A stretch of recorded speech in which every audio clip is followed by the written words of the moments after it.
창세기 5장 왕 앞에 선 모세와 아론. 모세와 아론은 백성에게 이야기를 다 하고 나서 파라오에게 가서 말했습니다. 이스라엘의 하나님이신 여호와께서 이렇게 말씀하셨습니다. 내 백성을 내보내서 광야에서 나에게 절기를 지킬 수 있게 하여라. 하지만 파라오가 말했습니다. 여호와가 누구냐? 여호와가 누구길래 내가 그의 말을 듣고 이스라엘 백성을 내보내야 하느냐? 나는 여호와를 알지 못한다. 나는 이스라엘 백성을 보낼 수 없다. 그러자 모세와 아론이 말했습니다. 히브리 사람들의 하나님께서 우리에게 나타나셨습니다. 그러니 우리를 3일길쯤 광야로 나가게 해 주십시오. 그곳에서 우리의 하나님이신 여호와께 제사를 드리겠습니다. 그렇게 하지 않으면 여호와께서 우리를 병으로 죽게 하시거나 칼로 치실 것입니다. 그러나 이집트 왕이 모세와 아론에게 말했습니다. 모세와 아론아, 너희는 왜 백성을 데려가서 일을 못하게 하려고 하느냐? 가서 너희 일이나 하여라. 히브리 사람들은 이 땅에 수가 많아졌다. 그런데 너희는 그들의 일을 쉬게 하려고 하는구나. 바로 그날 파라오는 노예 감독과 작업 반장들에게 명령을 내렸습니다. 이제부터는 저 백성이 벽돌 만드는데 쓸 짚을 그전처럼 주지 말고 백성들 스스로 짚을 모으게 하여라. 그러나 그전과 똑같은 개수로 벽돌을 만들어야 한다. 벽돌의 수를 줄여주지 마라. 그렇게 해주면 게을러진다.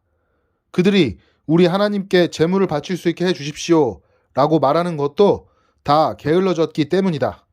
이 백성에게 더 힘든 일을 시켜라. 일하느라고 바빠서 모세의 거짓말을 귀담아 들을 틈이 없게 만들어라. 그리하여 노예 감독과 작업 반장들은 이스라엘 백성에게 가서 말했습니다. 파라오께서 이렇게 말씀하셨다. 이제부터는 너희에게 짚을 주지 않을 테니 가서 너희들 스스로 짚을 찾아라. 하지만 너희가 할 일의 양은 줄여주지 않겠다. 그리하여 백성들은 이집트 땅 사방으로 흩어져서 짚으로 쓸 마른 줄기를 찾아다녔습니다. 노예 감독들은 너희는 짚을 받았을 때와 똑같이 당일의 벽돌수를 채워야 한다 라고 말하면서 계속해서 백성들을 몰아붙였습니다. 파라오의 노예 감독들은 이스라엘 사람들 중에서 작업반장을 뽑았습니다. 노예 감독들은 그들에게 백성들이 하는 일에 대한 책임을 맡겼습니다. 노예 감독들은 작업반장들을 때리면서 어찌하여 어제도 오늘도 이전처럼 벽돌 만드는 책임량을 채우지 못하느냐? 하고 다그쳤습니다. 그러자 이스라엘의 작업반장들이 파라오에게 나아가서 부르짖었습니다. 왕께서는 어찌하여 왕의 종들에게 이렇게 하십니까?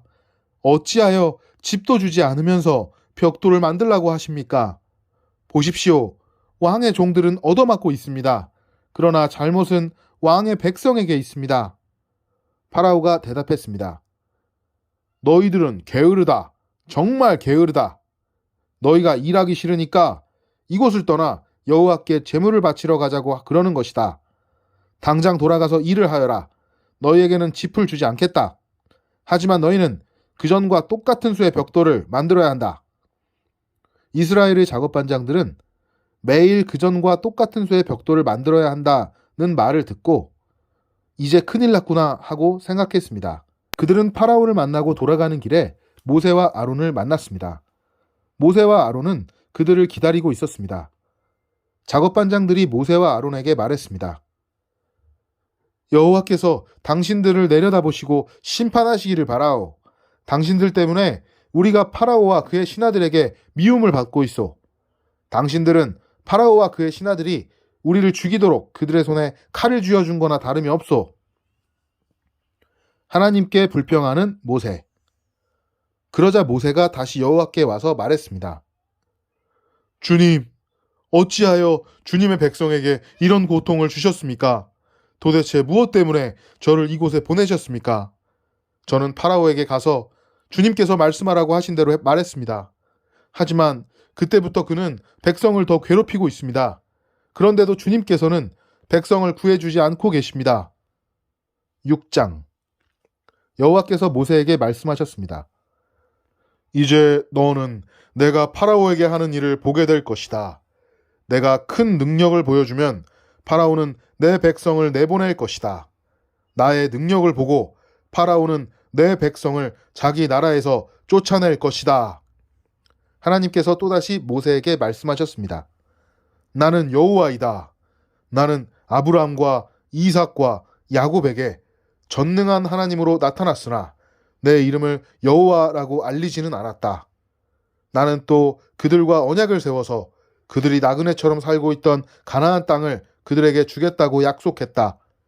나는 이제 이집트 사람들이 노예처럼 다루고 있는 이스라엘 백성들의 울부짖음을 듣고 내 언약을 기억하였다. 그러니 이스라엘 백성에게 내가 하는 말을 전하여라. 나는 여호와이다.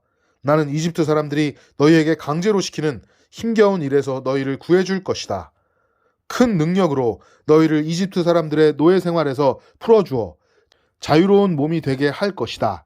그리고 이집트 사람들에게는 무서운 벌을 내릴 것이다.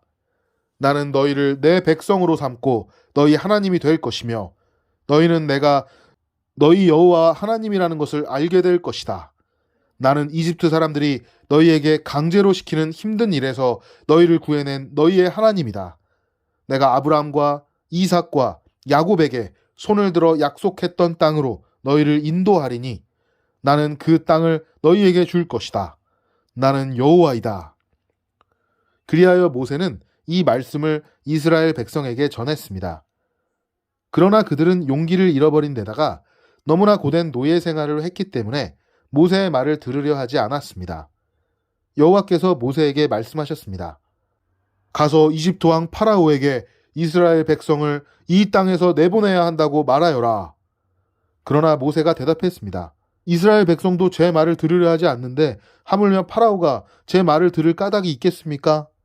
더구나 저는 말이 능숙하지 못합니다. 하지만 여호와께서는 모세와 아론에게 이집트 왕 파라오에게 가서 말을 전하고 이스라엘 백성을 이집트에서 인도해 내라고 명령하셨습니다. 이스라엘의 족보. 이스라엘 각 지파의 조상은 이러합니다. 이스라엘의 맏아들 르우벤은 네 아들을 두었습니다. 르우벤의 아들은 하녹과 발루와 헤스론과 갈미입니다. 이들이 르우벤의 가족입니다. 시므온의 아들은 여무엘과 야민과 오핫과 야긴과 소알과 사울입니다.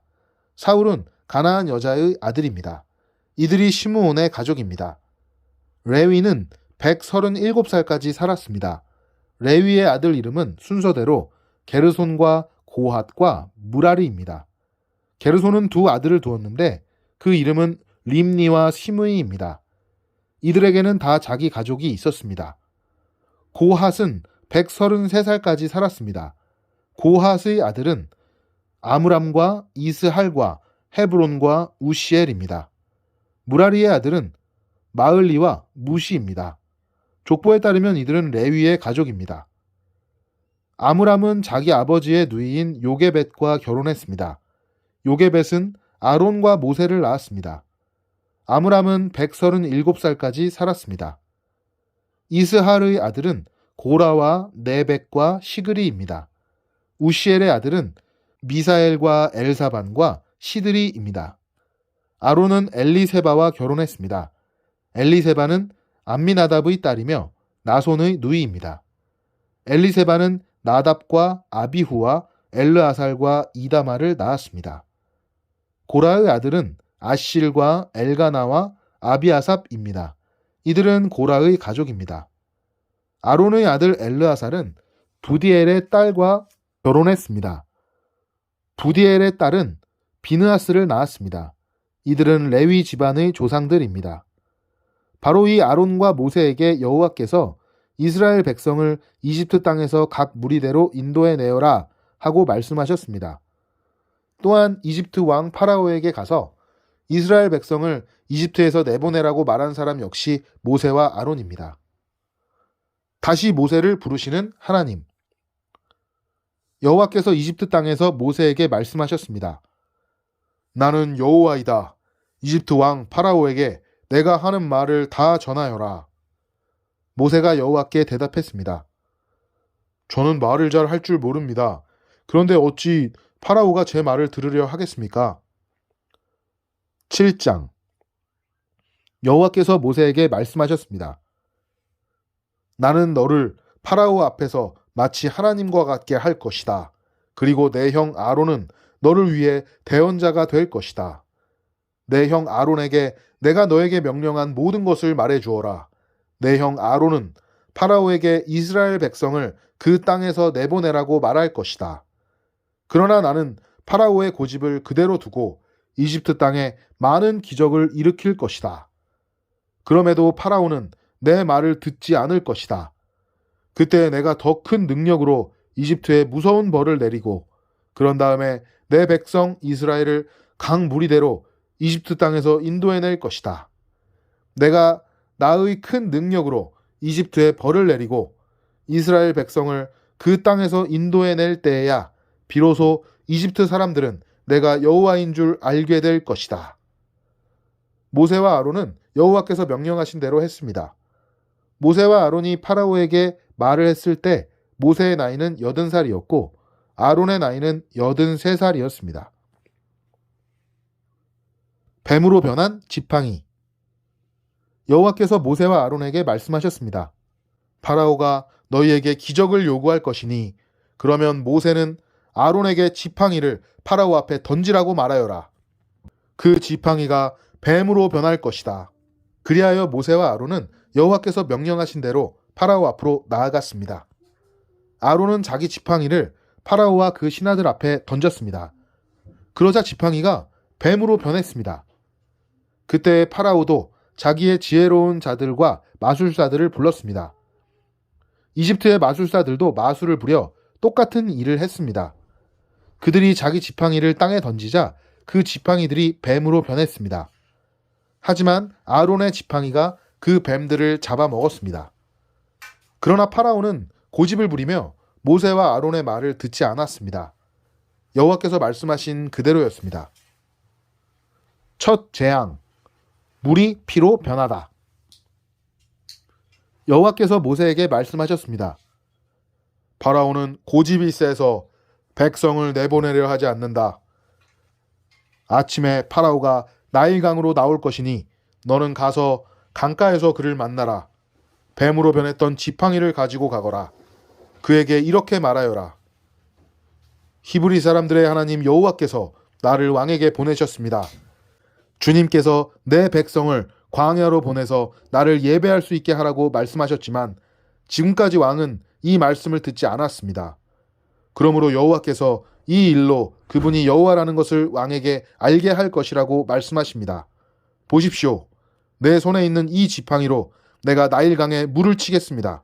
그러면 나일강이 피로 변할 것입니다.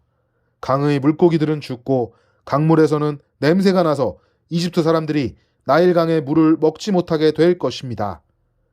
여호와께서 모세에게 말씀하셨습니다. 아론에게 지팡이를 들어 이집트의 모든 강과 운하와 연못과 늪을 향해 손을 뻗으라고 하여라. 이집트의 모든 땅의 물이 변하여 피가 될 것이다. 나무 그릇이나 돌 항아리에 있는 물까지도 피로 변할 것이다. 그리하여 모세와 아론은 여호와께서 명령하신 대로 했습니다. 아론은 지팡이를 들어 파라오와 그 신하들이 보는 앞에서 나일강에 물을 쳤습니다. 그러자 나일강의 물이 모두 피로 변했습니다. 나일강의 물고기들이 죽고 강에서 냄새가 나기 시작했습니다. 그래서 이집트 사람들은 그 물을 마실 수가 없었습니다. 이집트의 모든 땅이 피로 가득 찼습니다. 이집트의 마술사들도 마술을 부려 똑같은 일을 했습니다. 그러자 파라오는 더욱 고집스러워져서 모세와 아론의 말을 듣지 않았습니다. 모든 일이 여호와께서 말씀하신 대로 일어났습니다. 파라오가 몸을 돌이켜 왕궁으로 돌아갔습니다. 그는 모세와 아론이 한 일을 무시해버렸습니다.